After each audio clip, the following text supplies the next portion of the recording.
Good evening. Welcome to the Institute of American Civics, housed here at the Baker School of Public Policy and Public Affairs. My name is Josh Dunn. I'm the Executive Director of the Institute of American Civics here.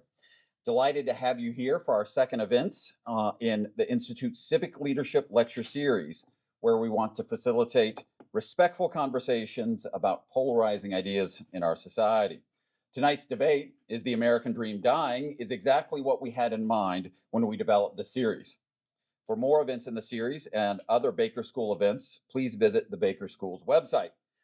Tonight's debate is in partnership with the Steamboat Institute, organization I'm had a long affiliation with, proud to have an affiliation with, which promotes America's first principles and encourages civilized discourse by hosting debates such as this one on college campuses across the country.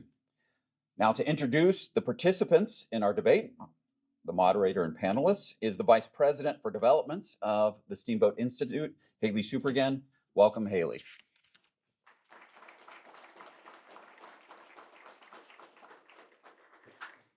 Well, good evening, everyone, and welcome, as Josh said. It is a pleasure to join the Institute of American Civics in welcoming all of you to tonight's installment of our Campus Liberty Tour. I would also like to welcome our virtual audience who's watching from all over the country, and I'd like to extend a huge thank you to the Baker School of Public Policy and Public Affairs, the Dean and Josh, for your hospitality and the warm welcome that we've had on campus today, and for being such a pleasure to work with to host this debate. The Steamboat Institute launched the Campus Liberty Tour in 2018 with the goal of fighting back against cancel culture and encouraging free and robust debate on college campuses. We hope you leave tonight with new ideas and the tools to have substantive discussions with those around you. As a nonprofit, nonpartisan organization, Steamboat Institute relies on the generous support of individuals and foundations to host programs such as this one you're about to see tonight. I would like to extend a special thank you to the Adolph Coors Foundation, the Diana Davis Spencer Foundation, and the Jack Roth Charitable Foundation for their support of our Campus Liberty Tour nationwide. Tonight's program will debate an increasingly concerning resolution: be it resolved, the American dream is dying. And before I introduce our speakers, I encourage you all to vote in our pre-debate poll. You can use the QR codes at your seats to vote in the poll. We have it up on the screen, so you'll see it changing as people put their votes in. And then we'll have a second poll after the debate where you'll be able to vote again and see if your opinions have changed. Also on the QR codes around the room, and you may also receive a text with this notice, we ask you to submit questions to the speakers via the QR code or your text, and then our moderator will be reading those from the stage. So send in your questions for our speakers. Now let me welcome our debaters to the stage, and we'll begin with some introductions. Come on up.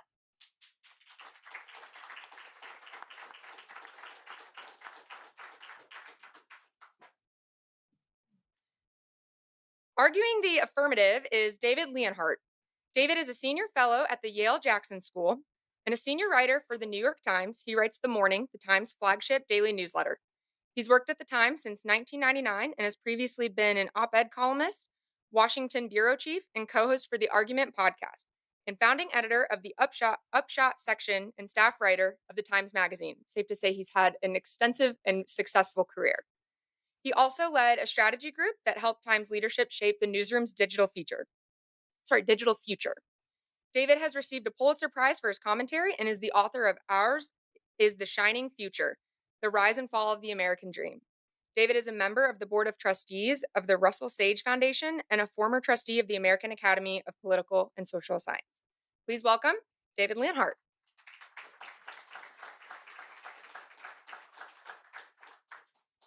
Arguing the negative is Michael Strain. Michael is a director of economic policy studies and the Arthur F. Burns Scholar in political economy at the American Enterprise Institute.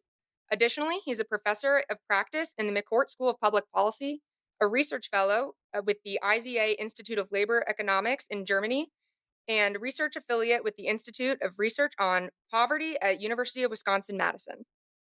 Michael's also the author of The American Dream is Not Dead, but Populism Could Kill It. His essays and op-eds have been published by the New York Times, the Wall Street Journal, the Washington Post, National Review, and other outlets, and he's a frequent guest on radio, television, including CNBC, MSNBC, and NPR. Please welcome Dr. Michael Strain.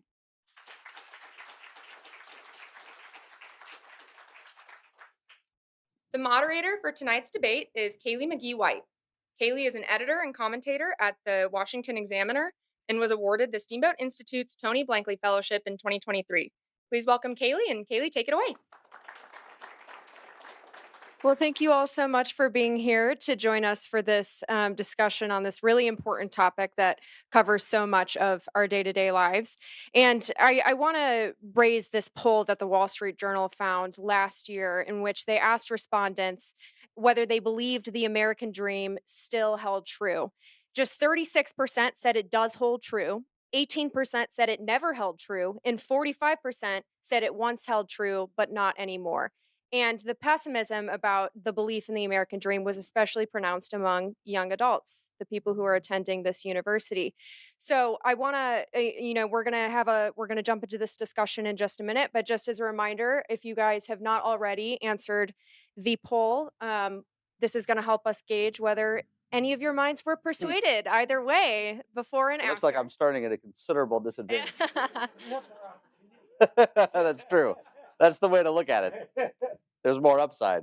Yes. And then also make sure that as we're going through this discussion, if you guys want to scan the QR code, you can submit questions and I will be able to see them on here. And when we enter our Q&A phase, we will have that discussion at that point. But now I would like to invite David Leonhardt to give his opening statement.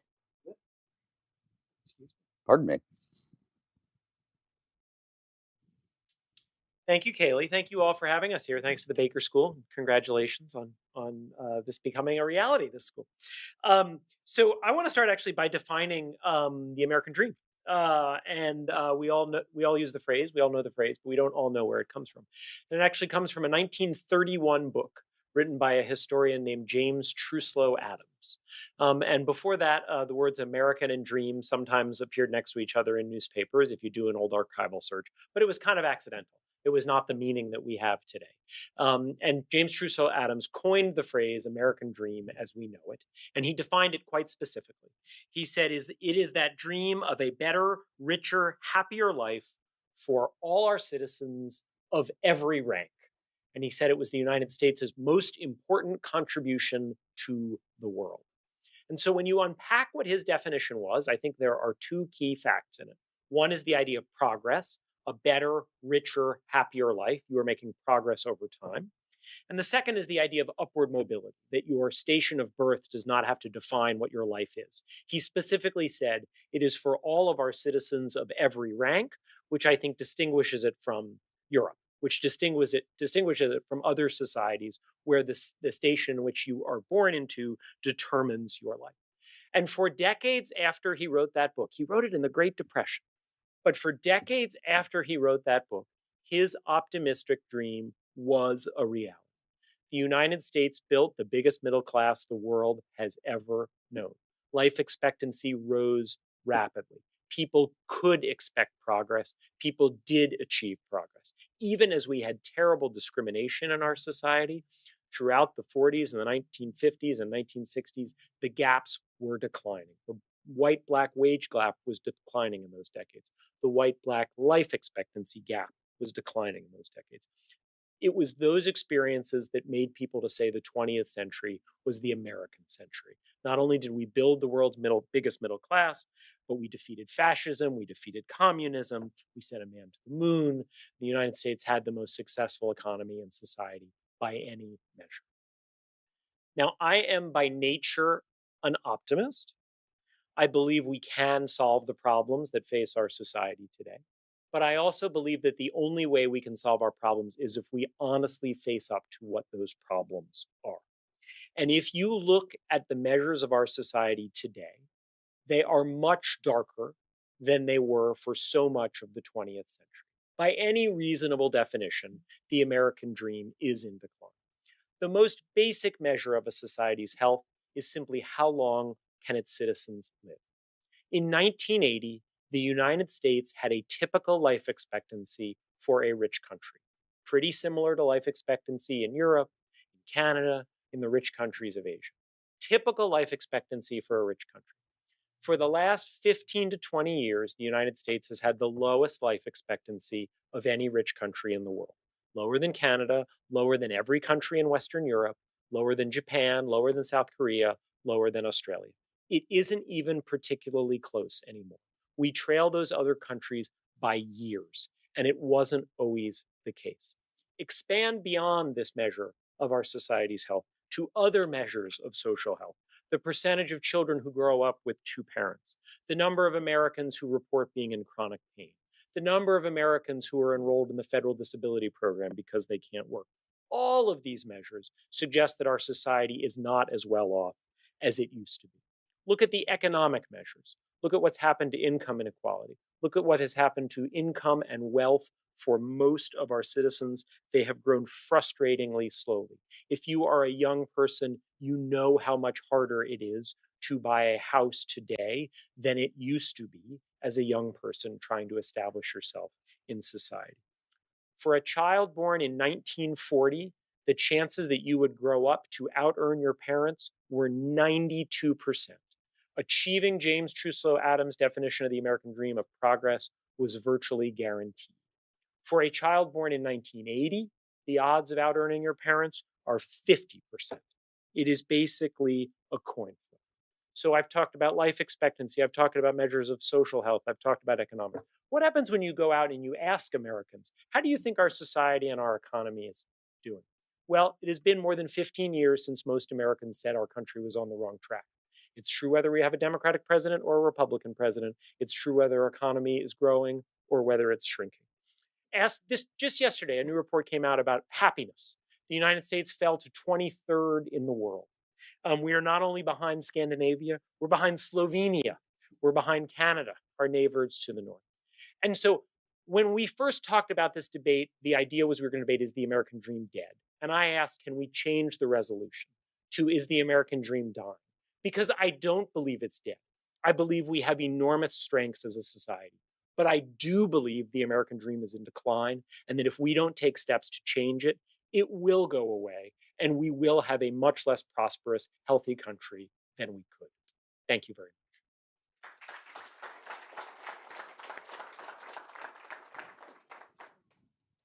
Thank you very much. Now we're going to have Michael Strain deliver his opening statement. Thank you. Thank you, everybody, for being here. Thank you to the Steamboat Institute and the University of Tennessee, the Baker School, for having me. Let me just begin by kind of praising this effort and praising what's happening here at the school, praising events like this. We were talking a little bit earlier with some undergraduate students about why this type of thing is important. And when I was in college, this was what we did. This was second nature. And I think that that's no longer true. And the stakes are very high. I think informed civil disagreement and debate really is the way that civilization makes progress. There is no higher calling for a university than to have those kinds of disagreements. And so I really applaud the Baker School. I really applaud what Marianne is building here and the university community as a whole. On the American dream, I'd like to begin, as David did, by just kind of conceptualizing this. I think the American dream is an amorphous concept that means different things to different people and that means different things at different points in time. But there's always an economic component to it. Am I doing better off than I was last year? Can I do better next year than I did this year? Does hard work pay off? Will my kids do better than I am doing? Is rags to riches still possible? Can a poor kid grow up to become a billionaire? Can a poor kid grow up to a position of significant leadership? The national conversation assumes that the American dream is dead. This is a bipartisan consensus. President Trump, with his characteristic nuance, says, sadly, the American dream is dead. You hear similar things from leaders on the left, like Bernie Sanders or Elizabeth Warren. You hear this from economists. You hear this from journalists. You hear this from opinion leaders. You hear this from cable TV show hosts. You hear this from senators in both parties. This is what we think, and it is so pervasive that it often takes the form of specific empirical claims. Wages and incomes have been stagnant for decades. America is no longer upwardly mobile. The middle class of the United States has been permanently hollowed out.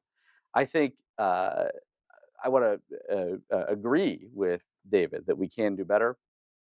We should do better. We shouldn't be satisfied. Um, but I think the public debate around this issue is so wildly divorced from the empirical reality of the American economy that the public debate and the views of many leaders in that debate are simply wrong. They're wrong as a matter of empirical fact. What is wrong? Uh, One claim that's wrong is that the game is rigged and that all the gains from economic growth go to the top. And if you kind of go further into the populist corners of each political party, it is common to hear the assertion that the game is intentionally rigged, that people at the top have conspired to somehow uh, uh, keep their foot on the back of the working class and steal all their economic gains. That just isn't true. David referenced declining income inequality. We have declining wage inequality right now because the hot economy that we're living in is accruing faster and more to folks at the bottom of the wage distribution than at the top. Wages and incomes have not been stagnant for decades. Inflation adjusted wages of typical workers have grown by 40% in the last 4 decades. Incomes have grown for the median household on a post-tax and transfer basis by 60%. For households in the bottom 20%, they've grown by 70%. The middle of the labor market is certainly changing, but new opportunities are being created. Creative destruction creates as well as destroys. Quality of life has improved dramatically. Air travel has never been safer. Heart disease is not nearly the problem it was decades ago. Access to education. This isn't just rear view mirror stuff. David mentions life expectancy, which is a huge problem. But the outlook for health innovation in the United States has arguably never been better in our entire history, with generative AI, advances in Alzheimer's treatments, and similar advances right on the horizon. The story we tell ourselves matters. The way the American people think about this matters. Being correct on the facts matters. And the language from elites matters. And I'm looking forward to digging more into those topics this evening. Thank you.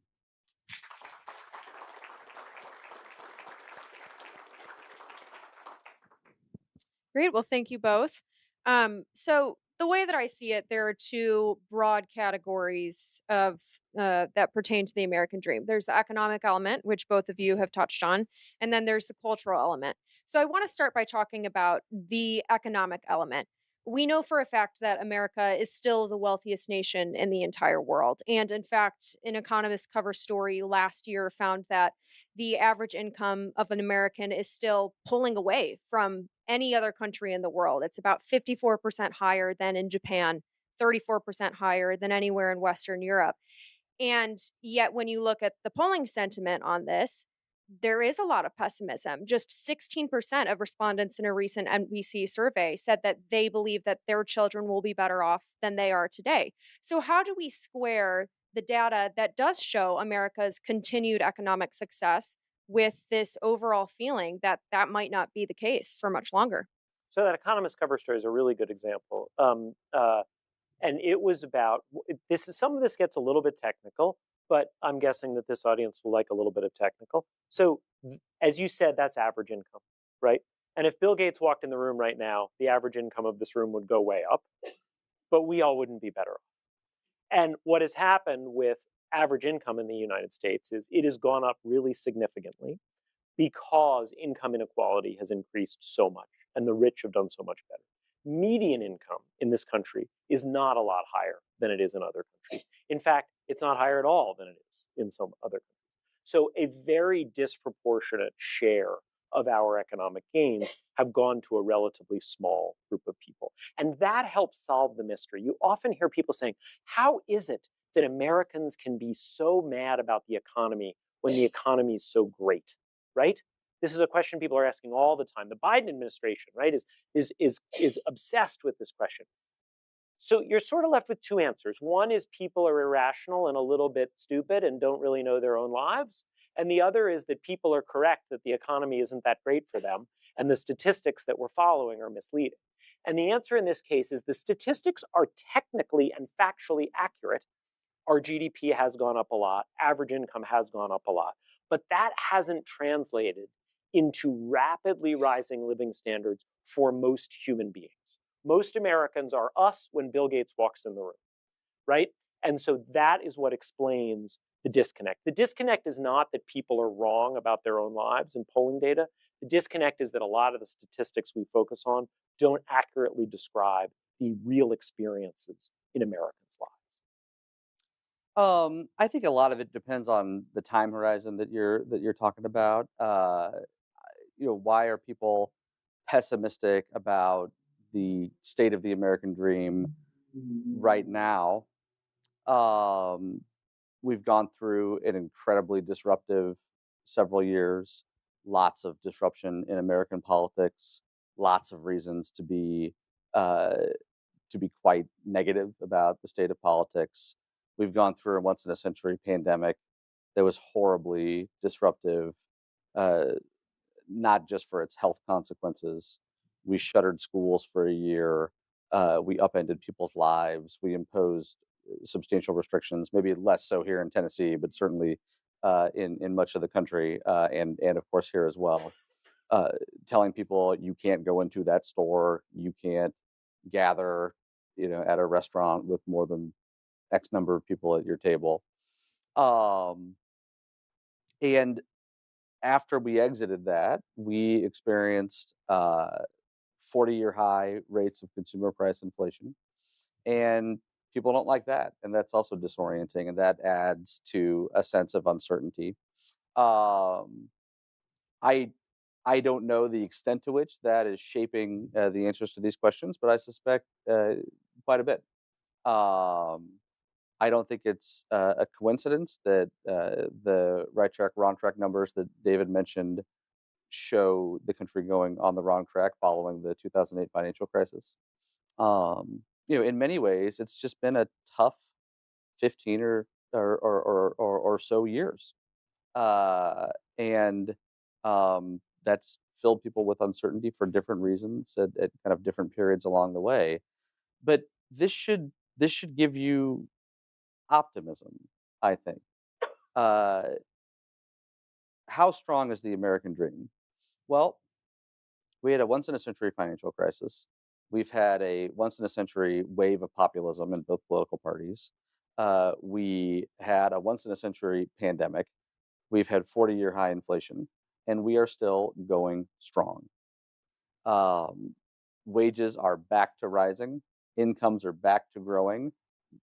The economic output, which is nothing more than adding up what everybody in this room contributes to the economy and doing that for society as a whole, is going up again.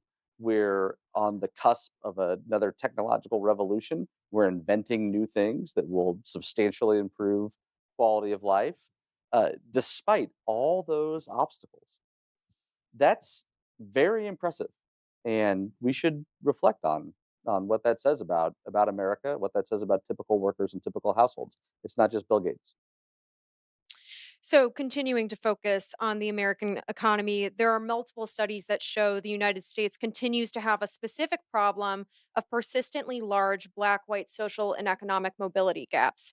How does that affect our understanding of the American dream and the belief that it is accessible to everyone? Um, Considerably. That's absolutely right. Rates of upward mobility for Black Americans are considerably lower than rates of upward mobility intergenerationally than for white Americans. That's also true for Native Americans as well. If you look at intergenerational mobility and you look at whites and Hispanics, they look pretty similar.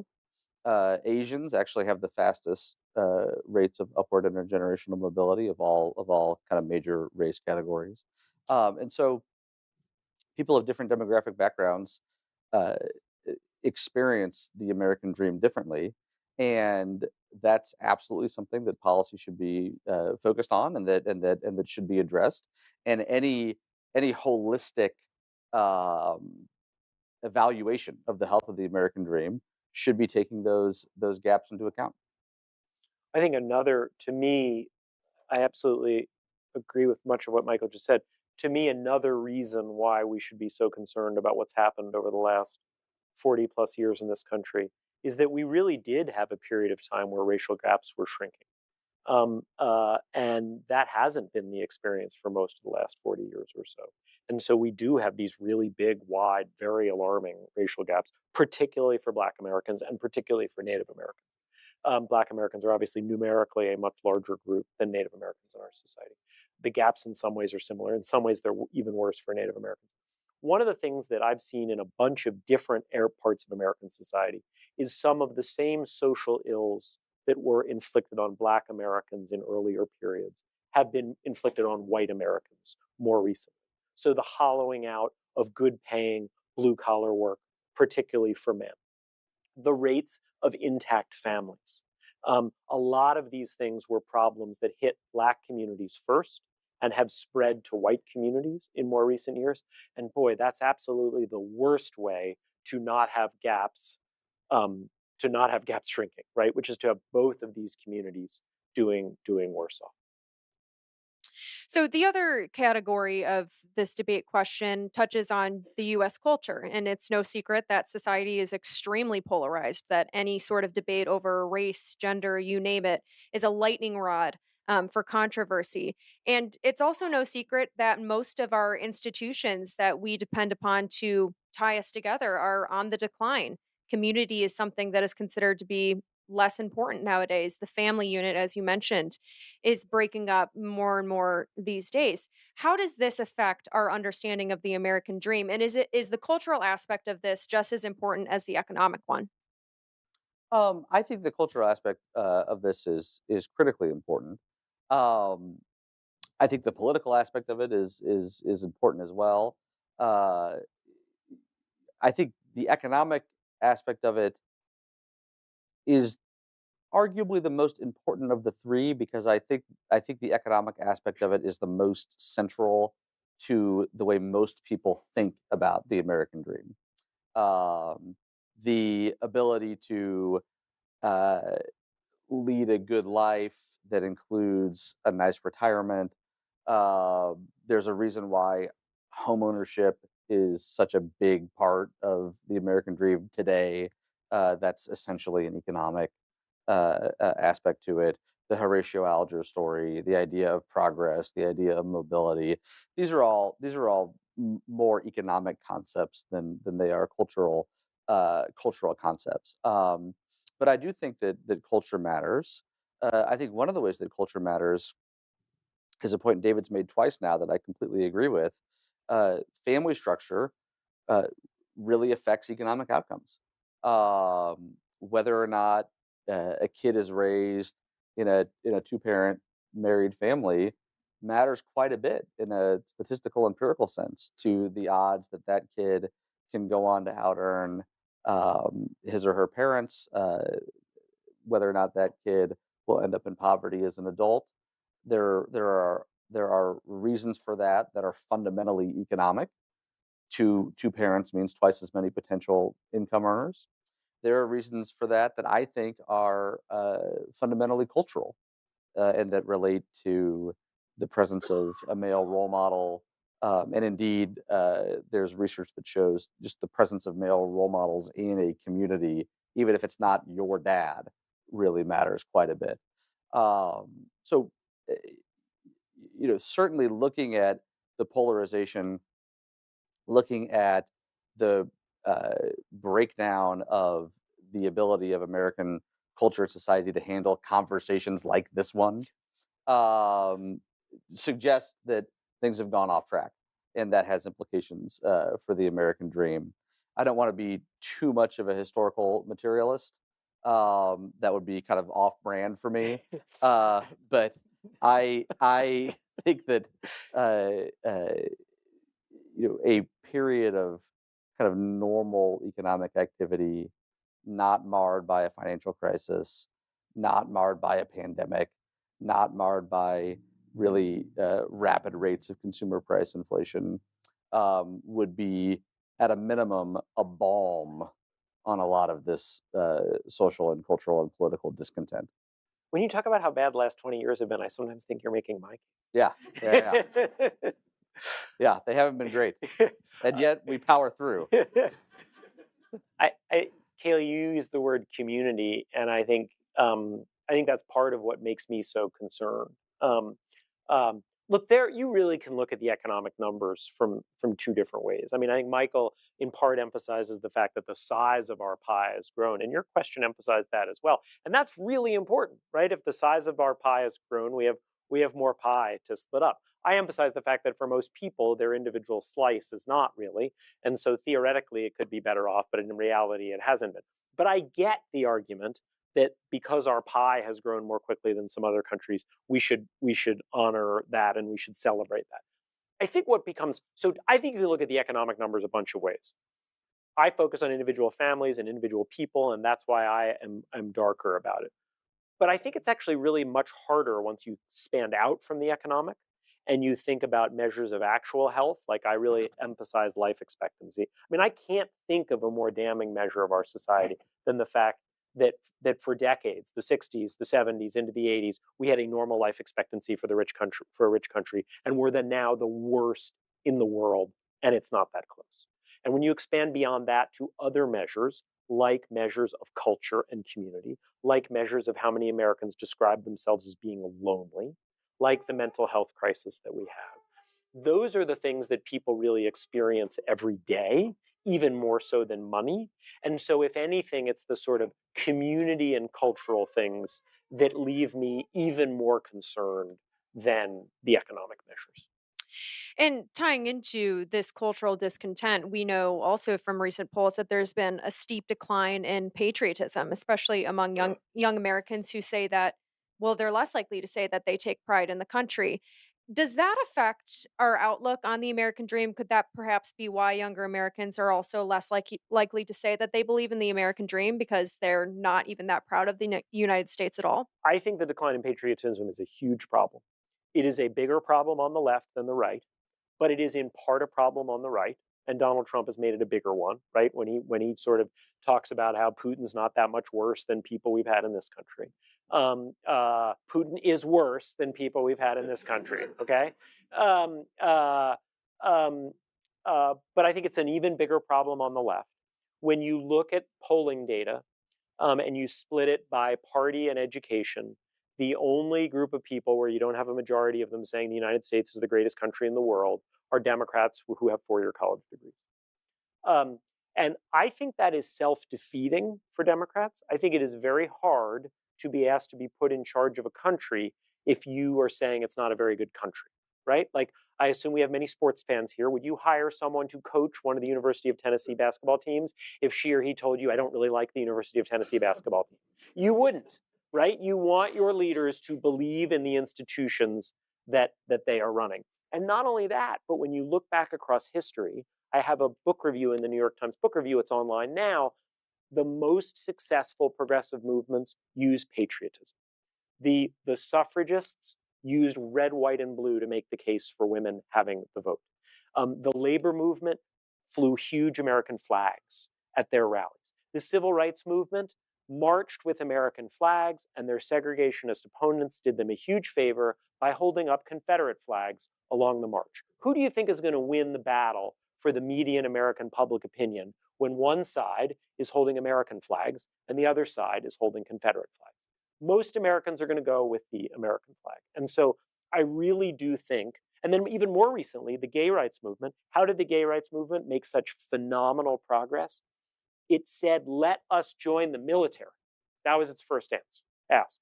That isn't a request that makes people who already agree with gay rights feel good about themselves, and people who don't yet agree with them, it looks down on them.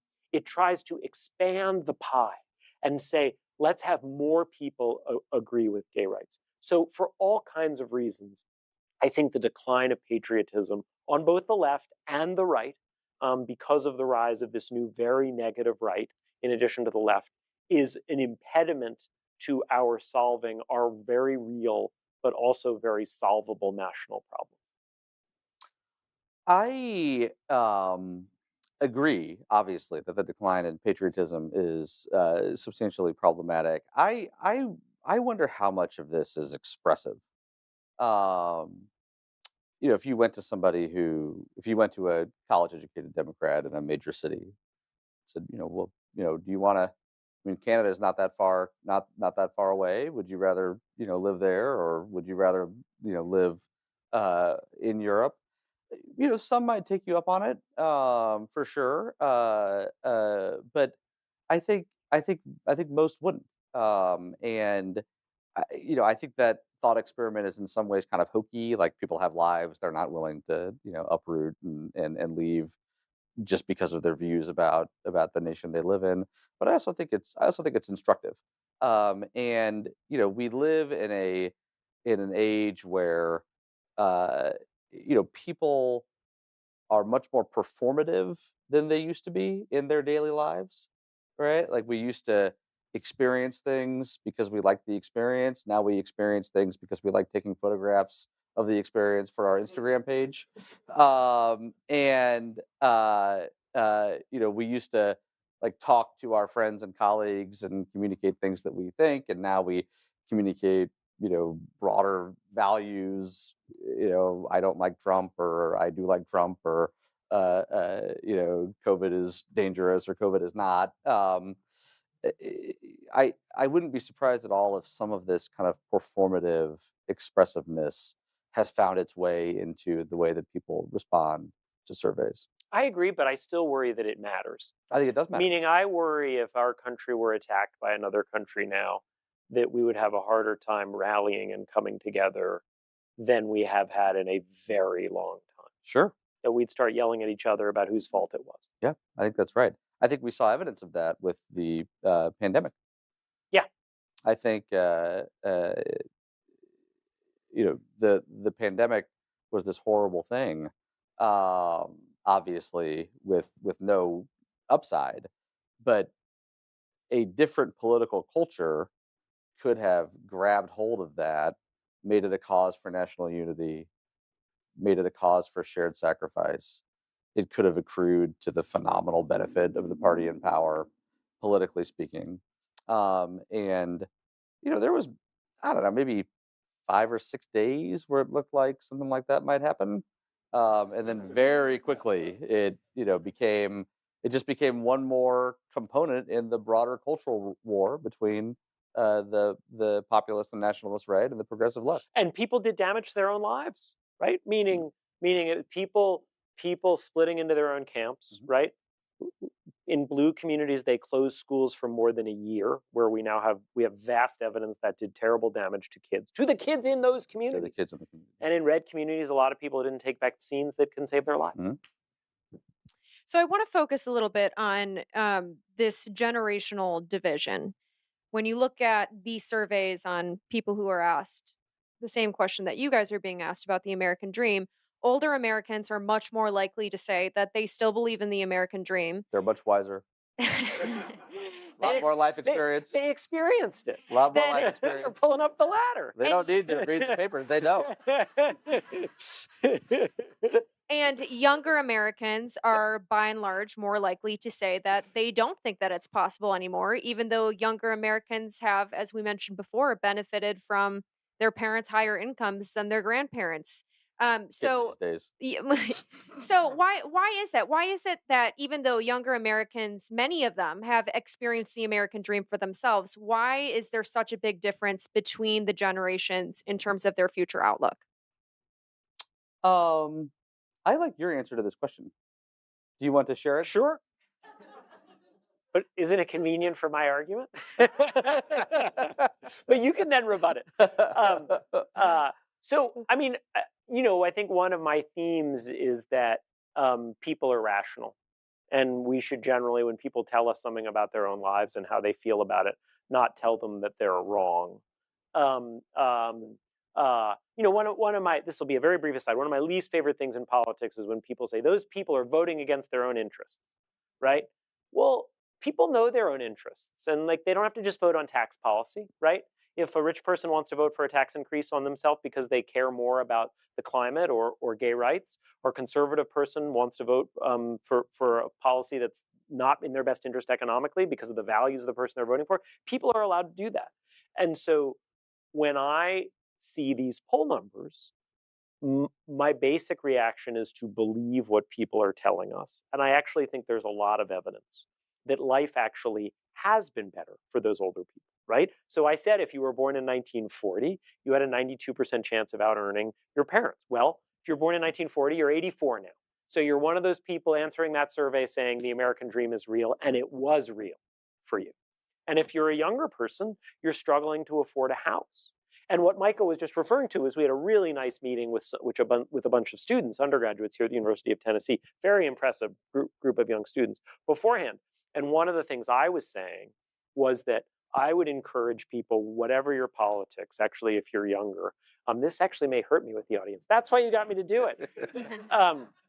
To focus on the ways that a lot of our policies are skewed toward older people and away from younger generation. So we have universal health care if you're older 65. We have a universal income support program if you're over 65. We don't have a universal a big child tax credit. We do not have guaranteed health care if you're under 65. We have a set of housing policies that basically reward people who already own homes. Well, if you're older, you probably own a home. If you're younger, you don't. If you compare us to other countries around the world, a surprisingly large share of our government resources goes to older people, and a smaller share goes to younger people and young families, right? So whether you're a conservative who believes in a smaller government or a liberal who believes in a larger government, either way, we could have a government that, whatever its size, was less biased against younger people. So my basic reaction is, why do they have these views? Because they're both right. I think that context matters for a lot of this. So yes, if you were born in the 40s, you had a extremely high likelihood of out earning your parents. Of course, your parents were doing a lot of their earnings during the Great Depression, and it wasn't all that difficult to out earn your parents. If you were one of those parents, you went through the Depression, you went through the Second World War, and all of a sudden you enter this kind of post-war world where America is really doing great. You feel good about the economy. You feel good about America. If you're one of the young people that you're describing, and you couldn't go to your senior prom in high school because your school was shut down by the progressive teachers unions for political reasons to signal their opposition to President Trump, America doesn't seem as great to you. You haven't experienced as much of it. A lot of what you've experienced is negative. If you're a person, I work with a lot of young people and try to learn from them, and it's hard to have lived through the past few years as a young person. It's hard to have this been a defining feature of your high school experience, of your college experience, of your kind of entry into college, entry into the workforce. And so, my answer, I think, is give it some time, and we'll see if those numbers go up. And the last question that I have is, we talk a lot about the rags to riches stories that really have come to define the American dream in many people's minds.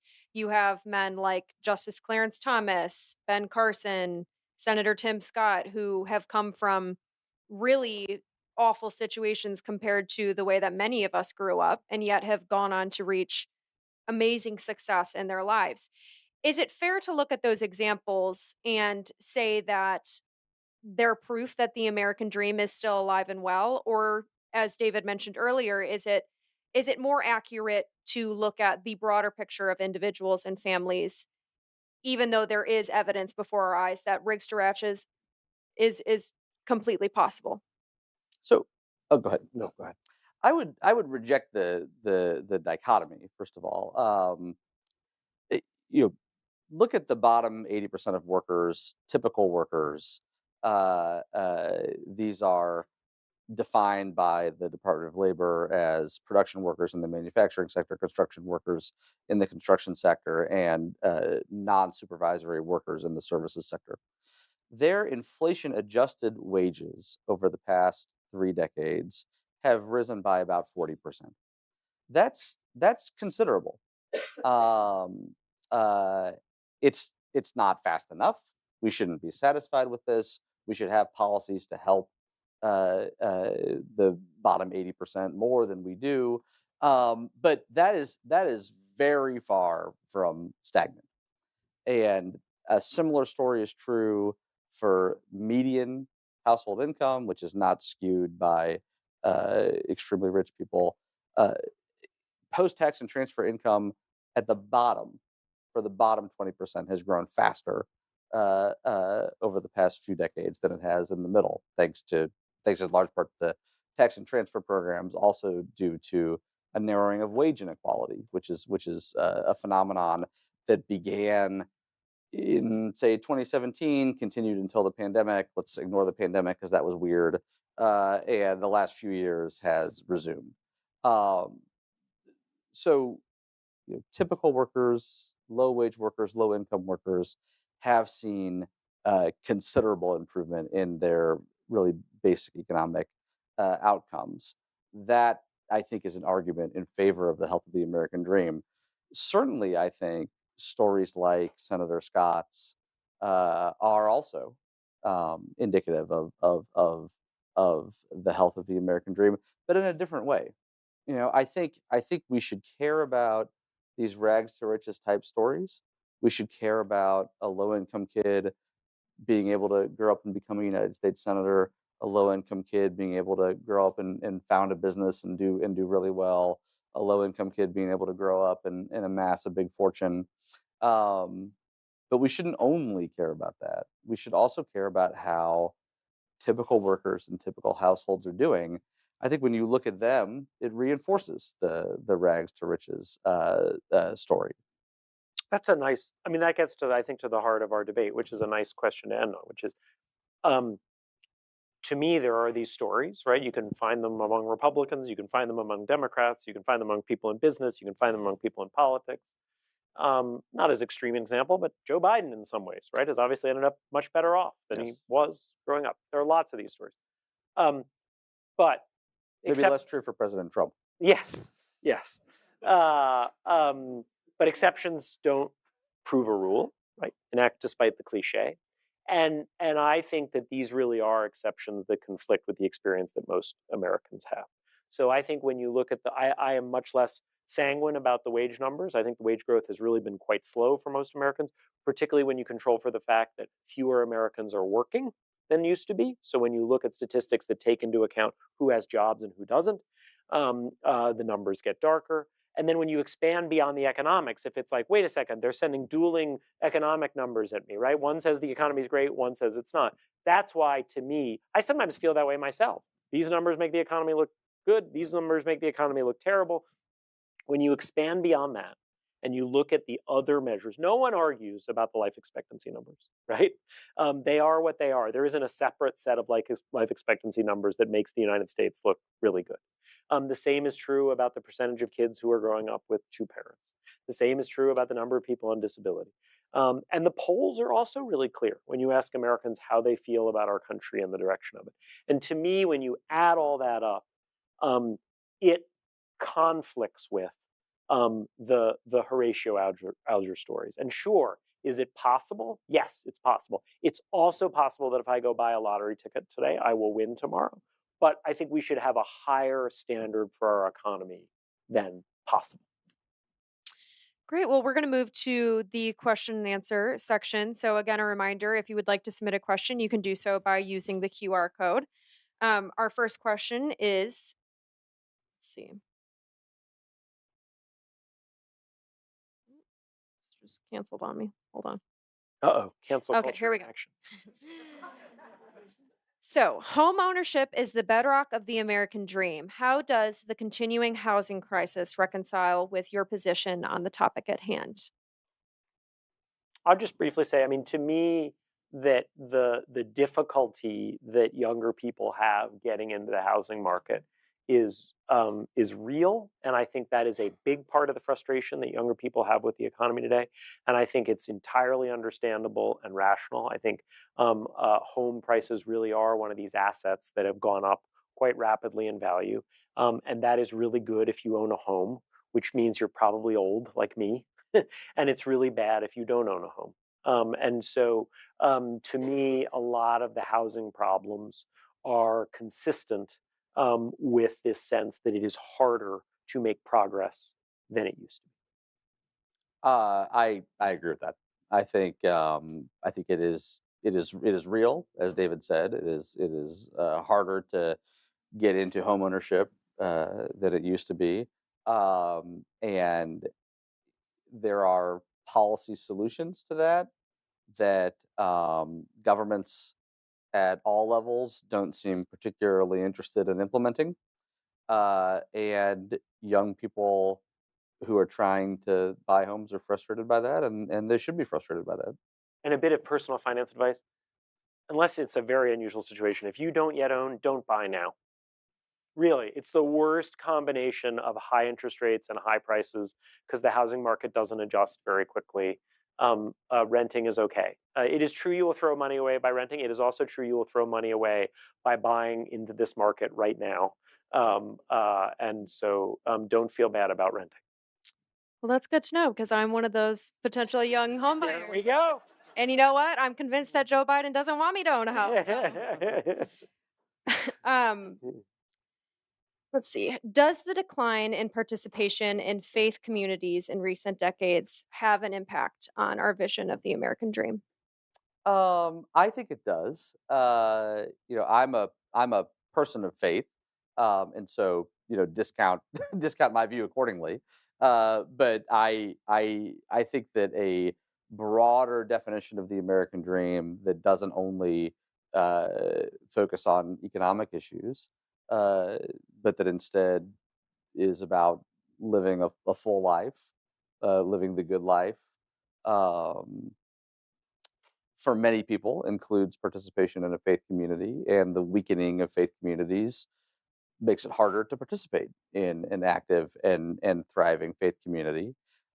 Beyond faith communities, I think community of all forms is important, and that is also harder, I think, than it used to be. If you had asked me that question, I don't know, in 2017 or 2018, I would have been quicker to kind of give the typical economist answer, which is to say that um, if more people are playing video games in their apartments with people who live far away, or if people would rather sit on their couch and look at social media rather than go down to the bowling alley and be in a bowling league, that we should assume that they're doing what's best for them and not assume that we know better, and that maybe online community in the comfort of your living room is actually more fulfilling for these people than being in a bowling league, or than gathering with other human beings physically, than being a member of a faith community, etc. But my views on this are evolving, and I um, am quicker to say, no, put down the console and put down your phone, and go hang out with some human beings. There's some fascinating social science research from several years ago where they somehow got people to kind of basically keep a diary of their feelings about things. And when people were invited to go do something with other people, either people they knew or people they didn't know, but you can imagine, we've all had this, right? Like, are you going to go out tonight and do this? And when they put down, their feeling was, I'm just too tired. I really don't want to go out tonight. But then they did it. they almost always were glad that they did it. Certainly when I was in college, that was true. And so we are social creatures who thrive on interaction with other human beings. For many people, there is something obviously distinct about religious faith, and is distinctly important. I would say it's also part of something broader where we used to have, this isn't obviously my or Michael's idea originally, right? You've heard about it through Bowling Alone and other books, but people used to belong to churches, and they used to belong to labor unions, and they used to belong to VFWs, and they used to belong to different things. And we just don't belong to those things quite as much as we used to. And it's not healthy for a community, and it's not healthy for a society. So this question is going to be. Can I say one more thing about this, Yeah. though? So the thrust of this is that things aren't all that great on this front right now, and I think there is room for improvement. But I think it's important to remember just how much progress we have made. And if you looked at American society in the 1950s, Black people and white people didn't drink out of the same water fountains. Uh, Schools were segregated. Women had way fewer opportunities to lead the kinds of lives they want than they do today. We have made remarkable progress on the social front. Our culture has made remarkable progress. We are much more pluralistic than we used to be. We are much more, I think, tolerant of differences along several really important dimensions than we used to be. And I think we are closer to the ideal of American society than we were. So yes, lots of problems right now, for sure, in society, in our culture, just like there are lots of problems in our economy. We should focus on those problems. Focusing on problems is appropriate. That's how we find solutions. That's how we improve. But we shouldn't lose sight of the broader context of progress that we've made. Since we agree on so much, I'll use this as a chance to put in some of the debate. I think that would be a stronger argument if we were sitting here in 1990 or maybe 2000 and looking back over the last 30 or 40 years. That would absolutely be true. The 90s right? were great. The progress we made on women's rights and on the reduction in racism and segregation in our society in the second half of the 20th century was really, really quite stark. I think we've made much less progress on that front in the last quarter century. And I think even by some measures, we've gone backwards. I mean, when you look at the number of particularly Black men who are incarcerated and what that has done in Black communities, I understand there have been some other ways in which we've continued to make progress on some of these things. I specifically mentioned gay rights. But I think I agree with you. We are much closer to the American ideal of opportunity and equality than we were in 1950. I think the vast majority of that progress happened not very recently. So this question is probably more directed towards David, though I'm sure you'll want to answer too. This person asks, how do you defend that the American dream is perhaps just changing in definition and not dying? I defend it by going back to the original definition of it, right? So I don't doubt that there might be some definition of it that people would adopt and say that actually it is still doing great. There is one large subgroup of people for whom actually the American dream has very much remained alive over the last few decades, and that's immigrants. The best research on this shows that immigrants have continued to climb the American economic ladder in the late 20th and early 21st century at roughly the same rate that immigrants did in the late 19th and early 20th century. So that dark vision of how immigrants today aren't matching the progress of those old immigrants, like my great-grandparents, are mostly wrong. Immigrants today, the basic story is an immigrant, if he or she arrives poor, remains poor for the rest of his or her life, and their children do vastly better than they do. That remains the dominant immigrant story. It was true in the late 1800s, and it's true today. So there are ways in which I would say, sure, the American dream remains alive. And as I said, I don't want to say it's dead. I want to say we have to do things to make it better and to keep it from dying. But the basic definition of it was it is of a better, richer, happier life for all our citizens of every rank. It is of progress. And I think by any of the reasonable measures, we're not doing a very good job on it. I think that there are certainly components of the American dream that can change. Homeownership might be one of them. I mean, if you ask people about the what are the components of the American dream, you'll see homeownership mentioned by a whole lot of people. If policymakers don't get together and address the issues with our housing market, that may just fall out, right? And that may be a concept, that may be a kind of a process of market evolution. Uh, if landlords say, well, hey, it's just so hard for these young people who want to start families to buy houses, I'm going to start renting 3-bedroom apartments, which are extremely rare in the housing market.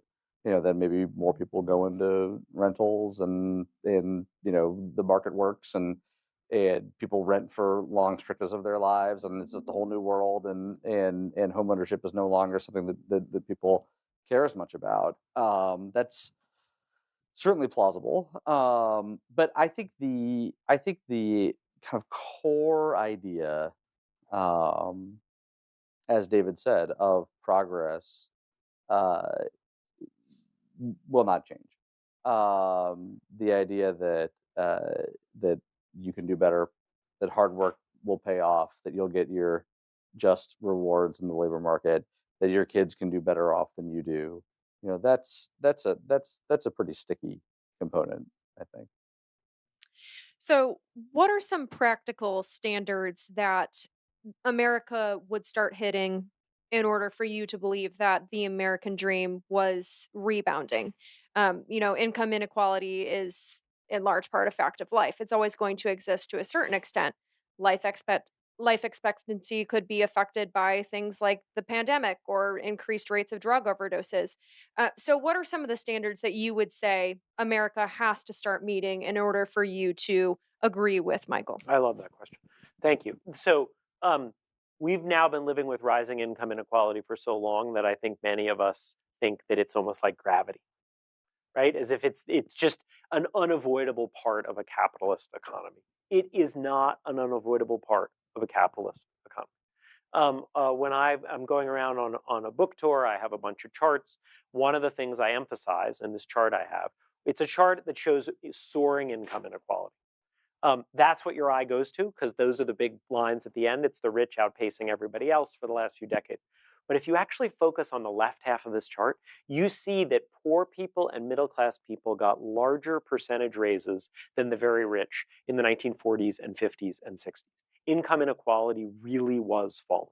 And if you squint and look at the statistics now, you can maybe find a couple months here or there where income inequality is falling, or maybe even a year. But to me, part of your answer to your question is, after what the economy we've had, years where ordinary people get bigger percentage raises than the very rich. That's the kind of thing that would cause me to change my mind about where we're heading. Some of these gaps, like the huge racial gaps, seeing them start to close would cause me to say we're making progress. The life expectancy numbers, other countries also experienced the pandemic, but they didn't do as badly as we did with it, right? And so if we could no longer be the richest country with the worst life expectancy, or if we could even just start to close the gap between us and the rich country with the second worst life expectancy is now quite large. So if we could start to close that and do better through some mixture of a better healthcare system, fewer people dying of drug overdoses, fewer people dying of vehicle accidents. In many, many ways, we have more people die than other countries do. And then finally, I would say when Americans tell us that things were better off, I would believe it. So if we had a majority of Americans say our country is on the right track, if we had a majority of Americans say our economy is in good shape, rather than us yelling at them saying the unemployment rate's low, you should be happier, those would be the kinds of things that would cause me to say that we'd made real progress. Do you want me to answer the converse? Yeah. Um, I think America has had better and worse decades for sure. Um, I think President Clinton's campaign in the early 1990s, "It's the economy, stupid," really resonated with people, and that's because during the 1980s we did see really considerable increases in income inequality. Much more importantly, in my view, we truly did have a decade of stagnant wages for typical workers. Um, if we were having this conversation in the early 1990s, I think I would be less optimistic about the health of the American dream, certainly than I am today. Uh, so those the sorts of markers that make me feel good about the United States, um, wages, incomes, churn in the middle, new opportunities to lead a middle class life, mobility statistics, the dispersion of economic gains throughout the wage distribution. Uh, if those things were to no longer be the case, then I would be much more concerned. I also think, you know, America as an innovation powerhouse, as a place that's dynamic and exciting and creating new things and leading the world in that dimension. Um, that I think this conversation has largely taken for granted. Um, if that stopped to be true, even if all the economic indicators were still moving in the right direction, I'd be quite concerned.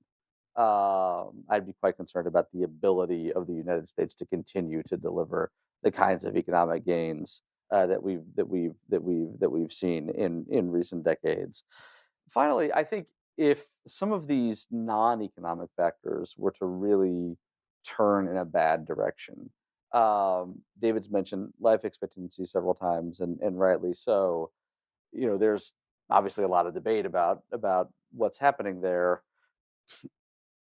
A lot more firearm deaths, a lot more motor vehicle accidents that result in death, and uh, an opioid epidemic that didn't exist in European countries, and that resulted in a lot of people dying. uh, when I look at at those three big explanations, um, I see on guns a choice that our political system has made. It may be the right choice, it may be the wrong choice, but it is a choice. Uh, you can make a similar argument about motor vehicles, and I think everybody agrees that the way that opioids were prescribed, the way that opioids were distributed in the United States was a huge mistake and a huge tragedy. Um, if the life expectancy statistics weren't kind of readily explainable, even if the explanations are we screwed up, if it were a more generalized decline in the quality of health, I would be much more concerned. I think about what that said about kind of broader social factors. Yeah, and that's another good example of a disagreement. I think it is more generalizable. I think when you look at things like chronic pain, number of people in disability, measures of loneliness and happiness, to me, the life expectancy numbers. It's not just guns. It's not just traffic deaths. It's not just opioids. It's not just COVID. It's a whole series of things that are uniquely problematic in the United States that are reflective of how our society and our economy are not delivering a good life for most people.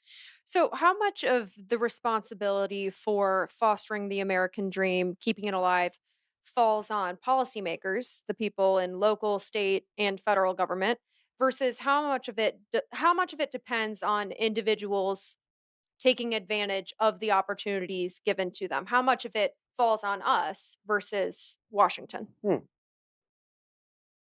Well, I would say that quite a bit falls on both, um, and Washington needs to do much better at this. And I have been encouraged by the Republican Party's newfound respect for the working class, and the rhetorical commitment to be a working class party. I would like for the party to come up with an actual policy agenda that would help the working class and pass it and sign it into law. I completely agree with something David said earlier, that we focus a lot of attention on seniors and not a lot of attention on younger people, including workers, and that those priorities need to be reversed. I think a lot of it falls on people, and that's not really fashionable to say. But we have, I think, as a culture, lost the ability to talk about the importance of personal responsibility. I recently went back and took a look at some addresses by recent U.S. presidents. President Clinton was very comfortable talking about personal responsibility. George W. Bush was very comfortable talking about personal responsibility. Ronald Reagan was very comfortable talking about personal responsibility. President Obama was reasonably comfortable talking about personal responsibility, and President Trump and President Biden really are not.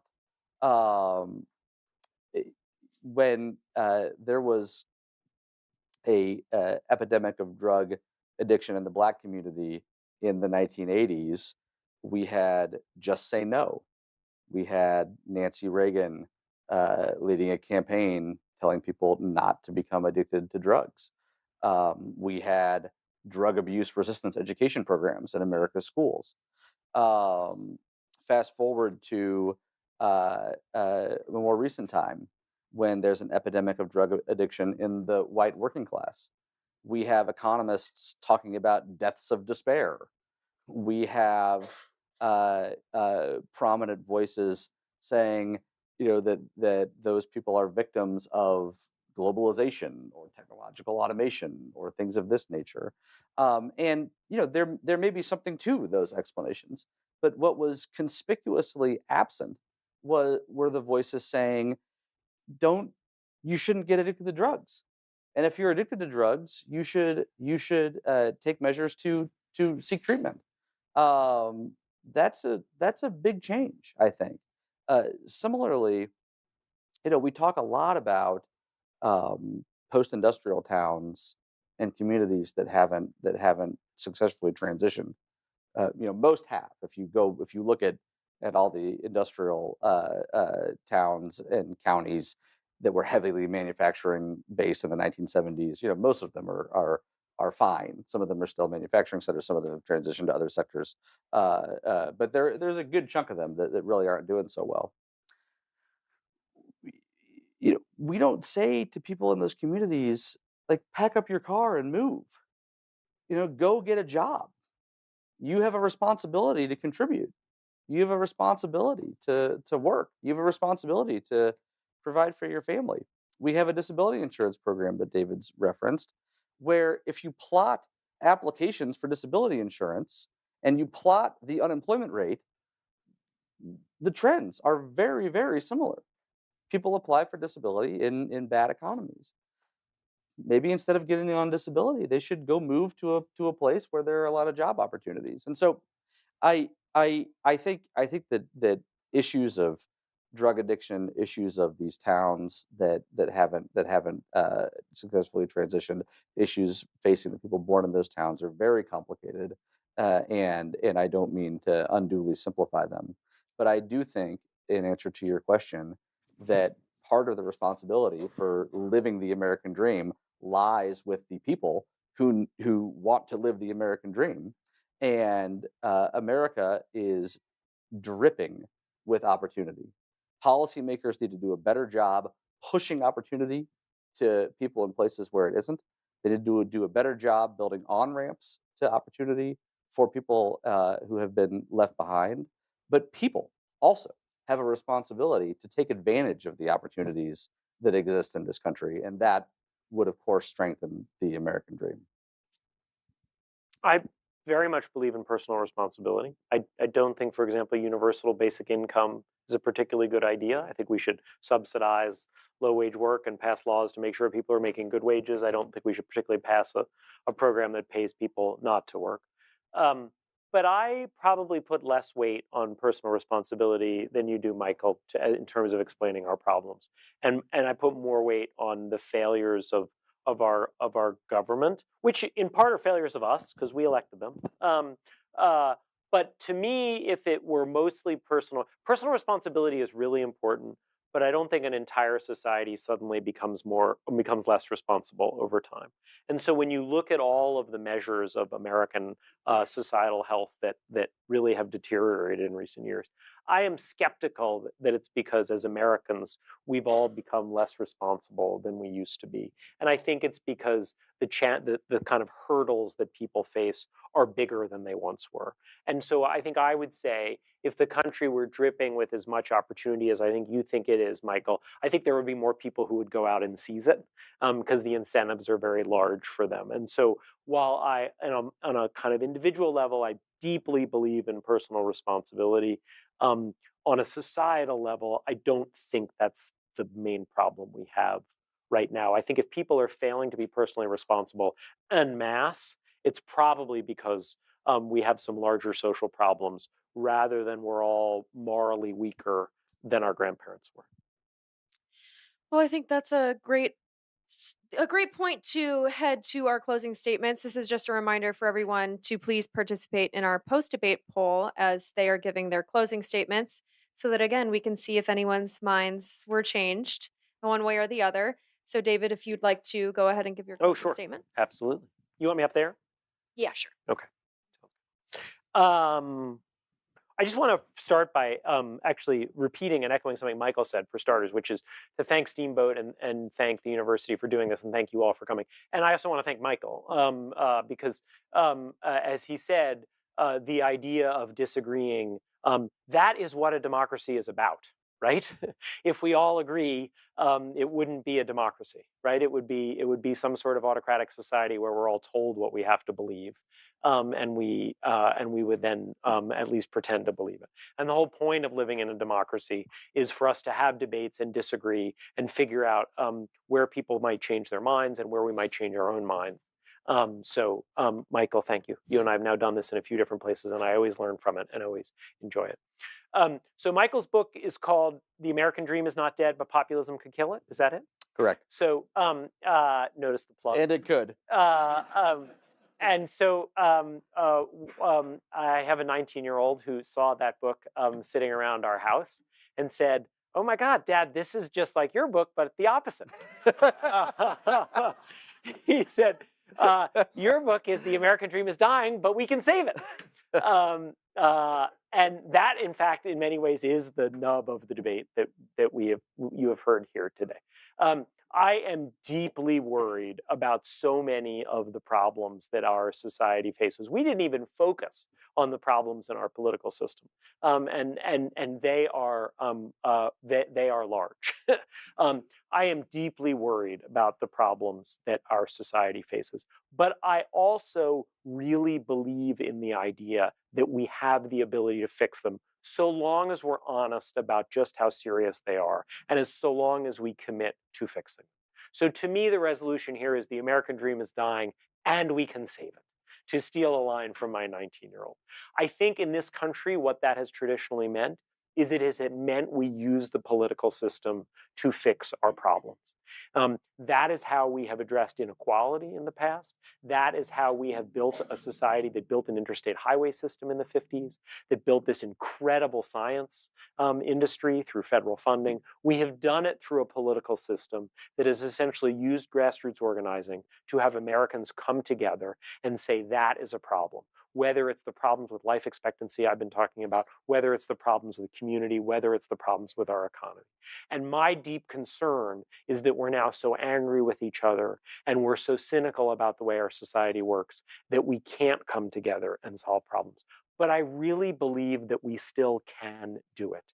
When you look at the history of our country in the earlier parts of the 20th century, when we created this incredible economy that really did produce in phenomenal jobs for people, even if you didn't go to college. When we did have an economy in which 92% of people grew up to out-earn their parents.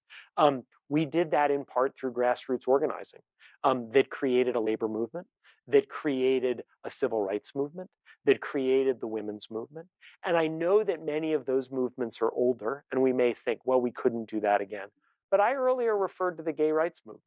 And the odds are very good that you have someone in your family, like I do, whose lives have been transformed by the fact that you can now get married in this country, regardless of whether you want to marry a man or a woman.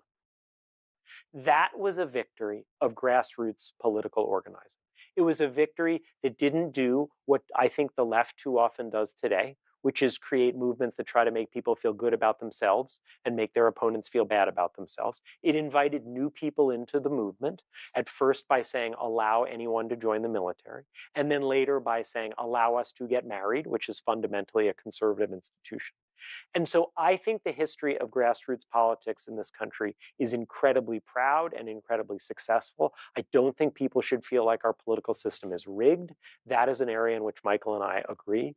I think what we need is more attention on the problems that many Americans face, particularly Americans who are not as lucky as those of us who are in this room, particularly Americans who don't go to college or who don't graduate from college, and make sure that we ensure a good life for them. And I think the only way to do that is first to be honest about the scale of the problems that we face, and then use our tremendous advantages as the United States, as this country that much of the world still wants to move to, as a country that still has all these resources and all this wealth, and put it towards solving the problems that allow our citizens to lead a better life. Thank you.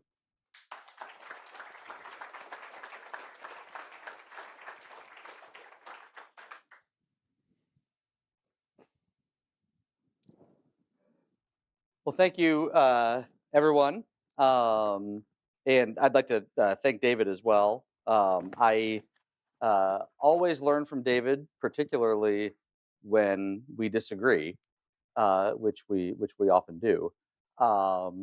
And I really admire the seriousness with which David approaches these issues. I think journalism could use more seriousness, and David's a real model for that. I want to mention politics a little bit. I live and work in Washington and bump into the White House and the executive branch and the Congress quite a bit. And Washington is a disaster. It's probably worse than you think here in Tennessee if you actually see it up close. And there are big problems in Washington, big problems in our political system. That's why I like to leave Washington and come to places like this. The country is doing much better than Washington. The country is doing much better than our politics. The economy is doing much better than Washington. The economy is doing much better than our politics. And I think a lot of the debate that we have about America is really a debate about Washington. And that I think is a habit of mind that could be useful to change. When I grew up in the Midwest and have lots of friends and family there, and it's very helpful for me to talk with them and reconnect with them regularly. You know, some support Trump, some support Biden, some love Trump, some don't love Trump. You know, but mostly they love their families and their communities, and they care about working hard and providing for their kids. And their most important consideration is, you know, their kid's soccer game that weekend, and it's not anything that's happening in the United States Senate or on the presidential campaign trail. When evaluating America, when evaluating the American dream, Washington is important and politics is important, but the country is much better than our biggest problems. And one of our biggest problems is certainly our political system. I think the story we tell ourselves about the American dream matters. And that's why I'm concerned about all this pessimism. I think that a lot of the pessimism drifts into empirical inaccuracy. Hard work does pay off. People can get ahead. Children born today, on average, are going to do better than their parents did. America is leading the world in innovation. Quality of life has improved substantially. Quality of life will continue to improve. The story we tell ourselves about the facts and circumstances of the American economy matters. The story we tell ourselves about the inherent justice in our economic system matters. Whether or not people get their just rewards, whether or not pay is determined by productivity and contribution. If we tell ourselves that the game is rigged, if we tell ourselves that the American dream is dead, if we tell ourselves that people can't get ahead, that has political implications. And on the political right, that's resulting in a presidential candidate who says things like, I alone can fix it. On the political left, it's resulting in calls for universal basic income and a much bigger, more intrusive government. It also affects the aspirations and effort of individual citizens. If all you hear is that you can't get ahead, that the game is rigged against you, that hard work doesn't pay off, and that your children will be worse off than you are, that's not very motivating. If it were true, then it will be one thing. But to say it when it's not true, I think is runs the risk of doing enormous damage.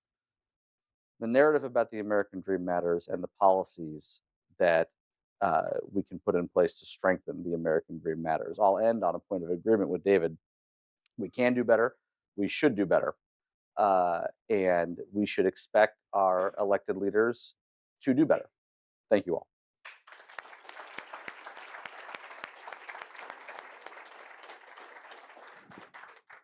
Well, thank you both very much for the insightful conversation, and thank you to all of you who submitted questions. Do we have the results of the post debate? Okay. What were the pre-debate Oh man, you won. numbers? I think you won.